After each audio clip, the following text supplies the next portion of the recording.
네, 픽 인터뷰입니다. 전화로 연결했는데요.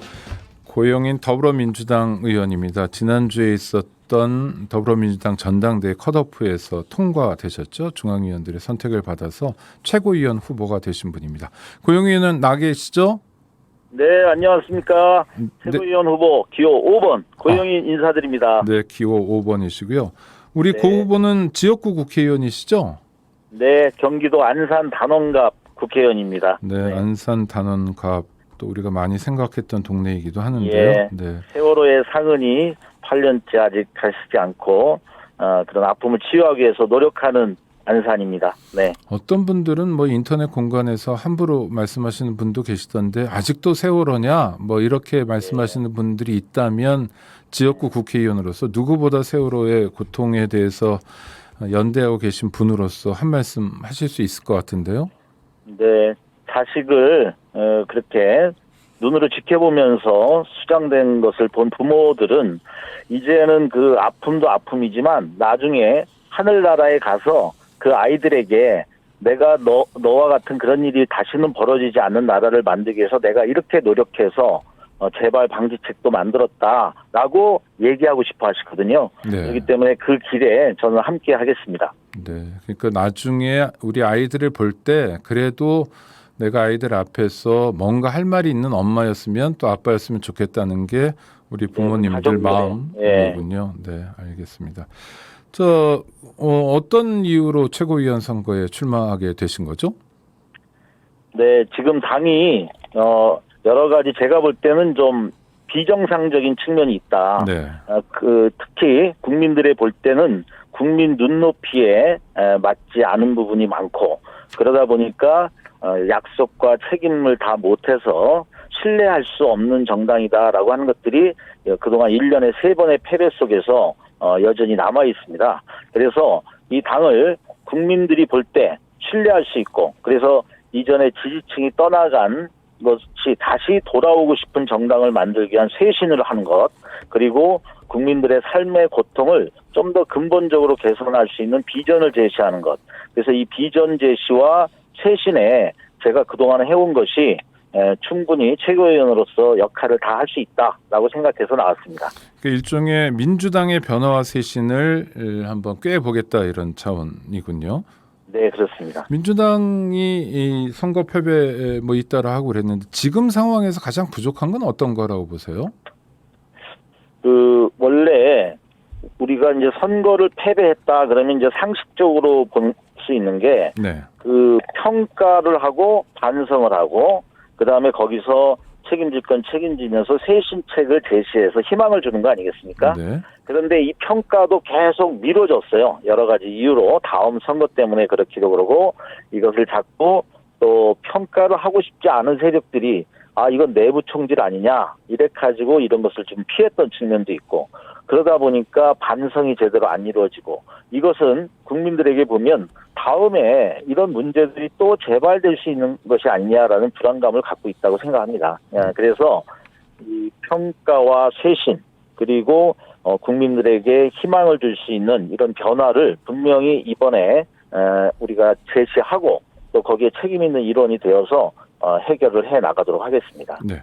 또 하나는 뭐 지역구에서 아마 주민들 만나도 그런 말씀 많이 들으실 텐데 지금 정부에 대한 걱정을 하는 분들이 많습니다. 그게 윤석열 대통령의 국정 지지도로도 나타나는 거고요. 잇따라 20%대 지지율을 기록하고 있는데요.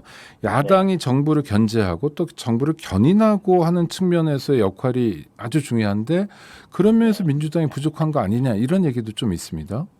네, 맞습니다. 그래서 사실은 당내 쇄신은 잘못 가고 있는 윤석열 정부를 제대로 견제하고 희망을 주기 위해서도 필요한 건데요. 지금 뭐 당 지지율이 28%가 나왔네 이제 이러지 않습니까? 대통령 지지율이요? 네. 예. 그 대통령 지지율이 그런데 국민의힘이나 우리 민주당 지지율을 보면 비슷해요.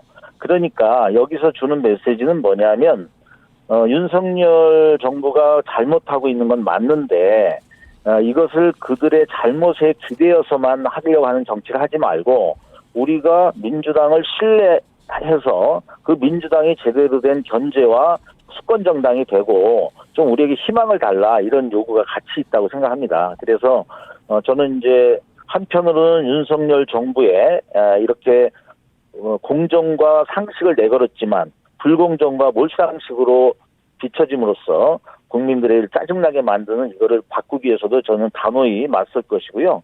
그 맞서기 위한 또 내부 쇄신과 비전 제시도 동시에 열심히 해 나가겠습니다. 그 대통령의 뭐 자세 태도도 문제인데 구체적인 정책에 대해서도 의아하다고 생각하는 분들이 있는데 그 중에 하나는 여성가족부 폐지 같은 겁니다. 일단 고용인 의원께서는 윤석열 정부 여성가족부 폐지에 대해서는 어떻게 생각하세요? 네, 그건 뭐 말도 안 되는 거고요. 말도 안 된다. 예, 네. 그 여성가족부 폐지라는 거는 다들 아시다시피 지난번 대선 때 젊은 남성 표심을 얻기 위한 그 젠더 갈라치기로 정권을 잡기 위해서 수기 없이 인기 영합주의에 기대어 내놨던 거거든요.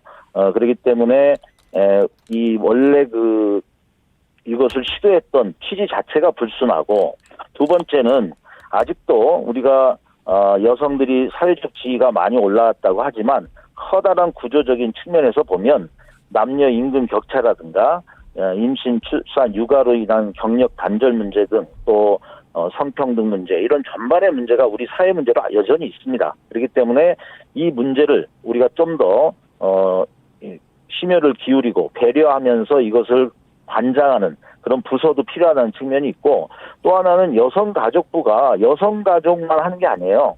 거기에는 청소년 부서가 있고요. 네. 특히 요즘 사회에 중요한, 제가 우리 당의 다문화위원장이기도 한데요.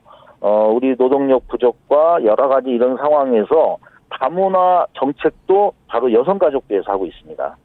그렇기 때문에 이러한 것들에 대한 전반적인 필요성은 여전히 남아있는데, 그들이 정치적 의도만 가지고 또는 최근의 실패를 만회하기 위해서 다시 이 카드를 강력하게 하려고 한다면 이 부분에 대해서도 저는 강력히 맞설 생각입니다. 그 구조적 성차별이 존재하고 여성지위 향상도 필요하고 뿐만 아니라 다문화 정책이나 청소년 정책의 그렇죠. 주무부서로서 여성가족부는 반드시 필요하다. 그런데 대통령이 없애고 싶다고 하더라도 이게 정부조직법을 개정해야 될 문제잖아요. 그렇습니다. 그러니까 민주당이 다수당이니 민주당이 중심을 잡고 있으면 여성가족부 폐지는 불가능한 일인데 이런 면에서 당의 의지는 확고한가요? 네, 제가 볼 때는 우리 민주당 의원님들의 네. 전반적인 이거에 대한 판단, 생각, 이것을 제가 보았을 때 이거에 대한 의지는 확고합니다. 네. 네, 그러면 앞으로 추이를 지켜봐야 될 것 같고요. 또 하나는 법률상 이제 뭐 개정을 하든지 만들든지 이런 게 아니라 법률에는 뭐 다르게 정해져 있는데 시행령을 통해서 우회하는 경우도 지금 많습니다. 그 중에 하나가 행안부의 경찰국 설치 방안이 그런데요. 내일부터 경찰국이 활동을 하게 될 텐데 이에 대한 민주당의 입장, 또 민주당이 야당으로서 앞으로 어떻게 할 건지가 궁금합니다. 예, 지금 뭐 그걸 보면은 너무 답답한데요. 네. 그 독불 장군, 그러니까 아이고, 네. 경주마처럼 옆도 뒤도 보지 않고 그냥 무조건 앞만 보면서 달려가고 있는데, 이게 바로 앞에 천길 남떨어진지 모르고 윤 대통령이나 또 윤핵관들이 그러한 상황을 지금 벌리고 있습니다. 아시다시피 이제 경찰국은 이전에는 군부 독재 정권의 좀 신여 역할을 했었죠. 그런데 이것이 이제 문민정부 들어서고 또 우리 민주당 정부가 들어서면서 문민 통제, 이런 과정을 거치면서 민주화의 길을 걸어오고 있었거든요. 그래서 이 부분들을 더 잘 국민과 민중들에게 복무하는 그런 경찰로 이것을 만들어 나가야 되는데, 지금 검찰공화국을 만들면서 이제 검찰공화국의 신여로 만들려고 하는 겁니다.